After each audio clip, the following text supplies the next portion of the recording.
gcina. Yes. Not ukuthi ngibona isikhathi siqhubeka ney'nsuku ziyahamba. Angisakhoni nami ukukhululeka kahle la endlini. Nanebhola mese ngifuna ukulibuka sekufanele ngiyolibuka kubangani bami. Okay. Ngoba nampa abazali bakhe bahlala khona la kosofa, ngikhona nokuvula ifriji lapha, ngisakhona nokumdlalisa nje ngimpanse ngenze yonke into. Nampa abazali bayabuka lana. Akusenzeki ngale ndlela le kade kwenzeka ngayo ngaphambili. Hayi ngoba ngabathandi nabazali bakhe, ngiyabathanda nabo kusabazali bami. Kodwa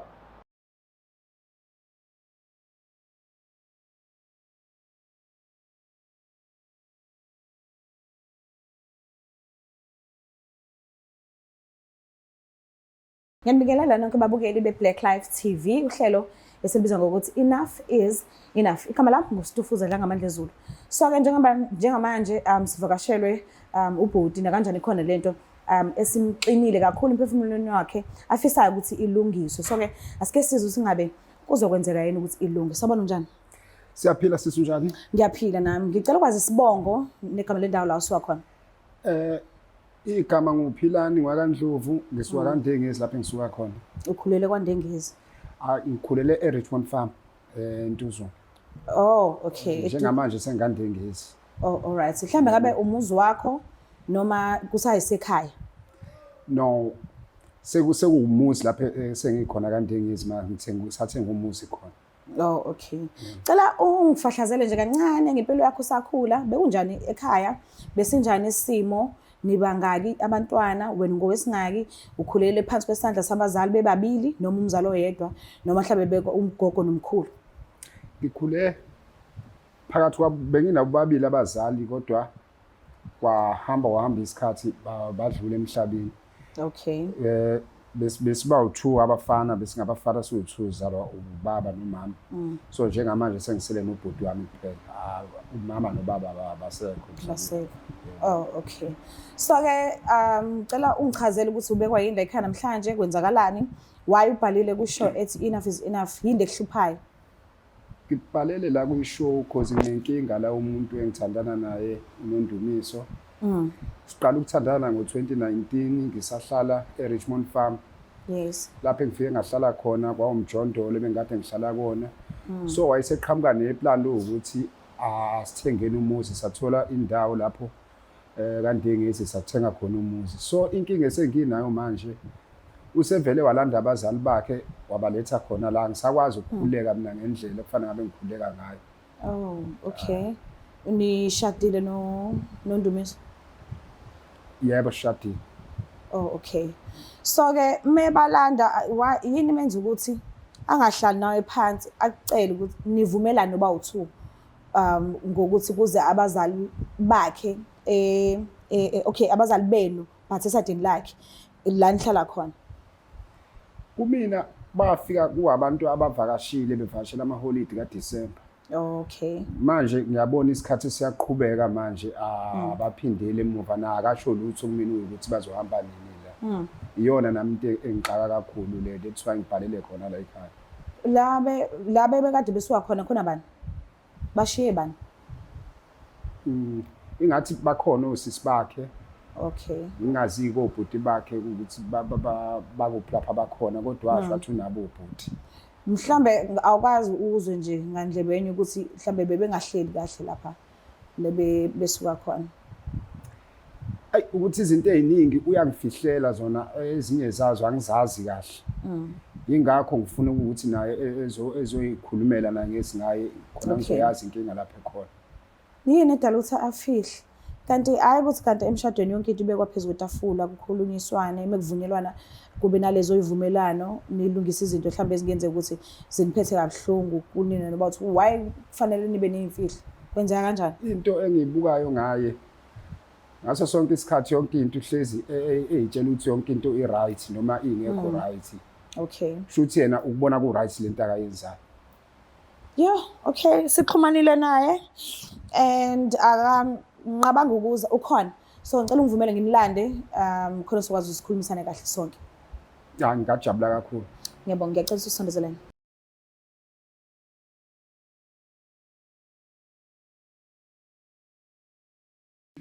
Izimpande zama-Afrika sisebenzisa amakhambi esintu kokulapha. Bathi uFebruary inyanga yothando. Nathi ngoba sithanda wena sikwenzele lamakhombo. Ikhombo yomama inesikhafulo, isibambelelo, idliso, iziwasho zamabhadi, nenhlanhla nogazi, inamathela, nepin code, ikhuphula istofu isibeke kusikisi. Kunekhombo yobaba inesikhafulo, isibambelelo, idliso, iziwasho zamabhadi, nenhlanhla nogazi, umvusankunzi, iyaqina idonkepiri, uqina umthetho endlini. Ukuze ufake i-order, sibhalele WhatsApp ku-076 349 6631 noma usebenzise inombolo ethi 062 219 7748 noma uzizele mathupha kwifamasi yethu ekushop number 87 kuQueen Street eThekwini. Khumbula, ikhombo ngayinye ingu-600, uthenga okukodwa uthola ku-5 mahala. Especially sizoba khona ukusuka ngomhla ka-1 February kuya kumhla ka-28 February. Izimpande zama-Afrika sisebenzisa amakhambi esintu kokulapha. Uhlangene ongoti nezinjulabuchopho kwezokulapha ngesintu ukuze silaphe wena.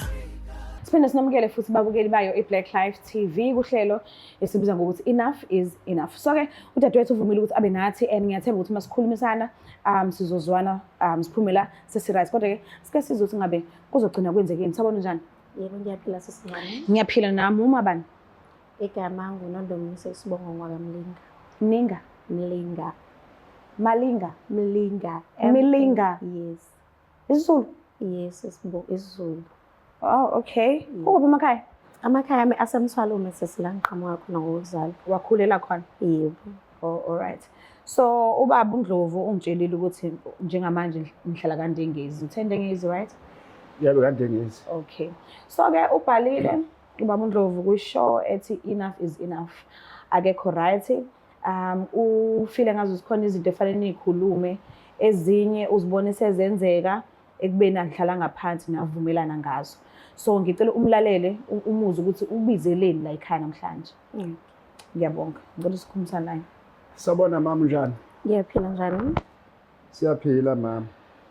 Cha ngixolise nje ukuthi ngingakutshela ukuthi ngikulethela ngibhalile la ekhaya kaBlack Life ukuthi ngizokhulumisana nawe mayelana nezinto engizibonayo ukuthi ayisekho right ngendlela e-right engiyibona ngayo.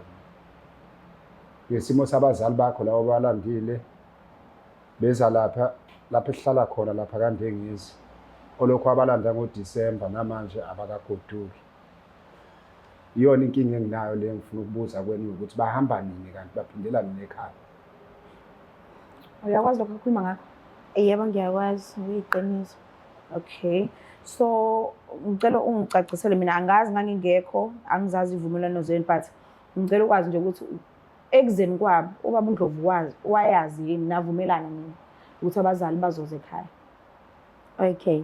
Ukufika kwamama nobaba emzini wethu kaNdengezi lehlala khona bafike ngama-holiday kaDisemba. Okay. Beyibantu vele abazosivakashela since kade ngingedwa nami ngihlele ngedwa, ubaba besahambile ngokomsebenzi. Oh, okay. Yebo. So sahlala-ke nabo-ke sahlala until ubaba base ebuyela la ekhaya wabafica besakhona. So ukwaba nama-complaints ukuthi bahamba nini. So bese ngimtshela ukuthi bazohamba bekusanezinto nje ey'ncane nathi bekade sisayilungisa njengomndeni, kodwa lokho akuyona into ebeseyiphuthuma kangako. Bona ukuhamba bazohamba. Why bahlale isikhathi esingaka kanti kwamvunyelweni ukuthi bazohamba nini uma befike ngoDisemba? Ukuhamba kwabo bebezohamba nje kuphela kwama-holiday bese beyahamba bephindile. Ama-holiday kaDisemba? Yebo. Okay. Yabo manje sikuFebruary. Mawuthi bezohamba ekupheleni kwama-holiday. Usho uJanuary wonke bebehleli kweni. So why umnyeni wakho ungamtsheli ukuthi ngisanabazali manje abakazohamba ngesizathu sokuthi 1 2 3? Ngiyazama ukumtshela babakhe nami izinto ziningi la endlini, ingane yonke into. Nami kuyangithokozisa ukuba khona kwamayi eceleni kwami, uyangilekelela lapha nalapha, imisebenzi eminingi la endlini. Okay, imali manje lokho yena ngibona ngathi kompa yebo umsizi ngiyamdinga. Oh, useke wamcela ubaba uNdlovu ukuthi udinga umsizi? Bengakaze ngimtshele. Why? Mawuthi imisebenzi eminingi namntwana ngalana nje, why ungamtsheli ubaba uNdlovu ukuthi okay ngicela ungisize kanje nami ngizobamba lapho nalapho? why usebenzisa ithuba lokuthi sekubona sekufike uma sekufanele kube uyena-ke ubona usukhululekile kakhulu indaba ungakhulumi nomyeni wakho? Empeleni nje ubaba Soka isikhathi esiningi uhlele umuntu esemsebenzini sincane isikhathi nginaye. So nami bengiyitshela ukuthi ngisazosithola mhlawumbe isikhathi esi-enough ukuthi ngikhulume naye. Kanti ubaba Soka uyi-monster yini? Akayona imonster. Sona isilwane? Akasona. Umuntu okhulumekayo naye? Yebo, Pho kuyakhulumeka. indaba uthathe kade uthi hhayi ngisazokhuluma naye ngisazomtshela. Waze washaya isikhathi ukuthi abuye emsebenzini. Kanti yena wayetshelwe ukuthi abazali bazokuhamba ekupheleni kwamaholidi kaDisemba. Ubaba Soka sisi uwumuntu onomthetho, uyama nje indoda nje enomthetho, uyama nje entweni yakhe. Okay. Nami bengisadinga sona isikhathi sokuthi ngithole isibindi sokuthi ngizomqala ngakephi ukuze khona ngizokwazi ukuthi into yami ngiyiqondise kahle. Kodwa yena ukumtshela ngizomtshela ngiyamdinga umuntu ozongisiza nami la endlini njengoba bese ngichazile ukuthi izinto nje ziningi. Isikhathi nami anginaso. Kuyale nje kuningi nje la endlini. Isikhathi-ke bangasisolo sokuthi mina naye sihlale phansi sixoxe ukuthi izomiseka kanjani. Okay. Baba Ndlovu, uyamuzwa kodwa? Angizwa ma? Uyamuzwa kodwa ukuthi ukhala ngani? Ngiyamuzwa ukuthi ukhala ngani umama. Kodwa lento akakhala ngayo kufanele ngabe yinto akahlalayo phansi nami siyixoxe nayo. Yes. Not ukuthi ngibona isikhathi siqhubeka ney'nsuku ziyahamba. Angisakhoni nami ukukhululeka kahle la endlini. Nanebhola mase ngifuna ukulibuka sekufanele ngiyolibuka kubangani bami. Okay. Ngoba napha abazali bakhe bahlala khona la kosofa ngikhona nokuvula ifriji lapha ngisakhona nokumdlalisa nje ngimpanse ngenza yonke into. Napha abazali bayabuka lana. Akusenze ngale ndlela le kade kwenzeka ngayo ngaphambili. Hayi ngoba ngabathandi nabazali bakhe ngiyabathanda nabo kusabazali bami. Kodwa kufanele kuyikuthi bevakashe bebuye behambe bengabi sebehlala one way la. Okay. Yebo. Mama akacela ukukhulu umyeni wakho. Ucela ukuthi ngikuzwile kona ushilo wathi bazohamba but ngiyacabanga ukuthi mhlambe kufanele ngabe umtshele ukuthi okay nalo usuku nasi isikhathi bazohamba ngalolu suku lo. Because ufuna ukukhululeka naye kwakhe. Hayi ukuthi futhi uyabazonda abazali ushilo wathi uyabathanda futhi naye abazali bakhe. Kodwa sesiside kakhulu isikhathi. Mhlawumbe mengingambuza nje ubaba ukuthi kule la sikhona abazali bami bayamvimba akasakwazi ukubuka i-TV zonke lezi zinto ayibalayo. Ikuphi la ngaze ngimnikeze sona isikhathi ngoba phela ngisho ekamereni ke mawukuthi mhlawumbe usuke edinga mina isikhathi ngiyamnikeza. Ikephi ikuphi lo akhala ngayo ukuthi mhlawumbe agijime la endlini ke ahambe ngqono kwabuke leyo TV la ayishoyo. Kwaphela isikhathi ngiyamnika Nkosi yami. Cha, nami nginesikhathi mama sokuthi kufanele ngikhululeke endlini lishisa kabi ilanga kulezi insuku. Kufanele ngiphume nangesikhindi egcekeni ke ngihlale lapha kosofa ngigqoke isikhindi. Mangaso sonke isikhathi kufanele ngifake amabhluku amade, ngifake neskipa ngaphezulu noma kushisa. Hayi mama, hayi. Kufanele kuzame ngenye indlela abazali bakho bebuyele emuva. Bazohamba nini abazali? Lopho usuku. Bazohamba sisabazali noma ngingakwazi ukuthi mina kodwa bona bazohamba ngizozama ukuthi ngixoxisane nabo. Uzozama ukuxoxisana nabo? Yebo. How? Why? Because umyeni wakho nje usekhulumeni. Ngibatshele phela ukuthi kumele bahambe. Asixabene nabo kodwa kuyaphoqa ukuthi bahambe nabo bayobheka ngasekhaya. Ngizozama kube into kanjalo sibonisane nabo. Hayi ngiyakuzwa mama, mina nginankinga nabazali bakho. Uma ukuthi mhlambe le ekhaya inkinga abanazo bengasho mhlambe sibaqashela umuntu ozobasiza le ekhaya ukuthi mhlambe banaleyo nkinga ukuthi kunezinto abashoda ngazo ngoba sebebadala kunezinye izinto abangakhona ukuzenza. Singabaqasha umuntu eyohlala nabo le emakhaya.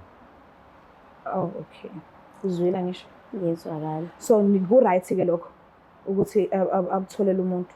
And ngiyacabanga ukuba Ndlovu njengoba esho kanje shuthi ngisho nemfanelo ezophuma kufanele iphume ephaketheni lakhe uma ngabe ethi ngatholakala umuntu ozobasiza ekhaya. Ku-right mama and nami ngiyamdinga umuntu njengoba ngisho ukuthi ngiyamdinga ngempela. Longile abazali bangaphinda emumva.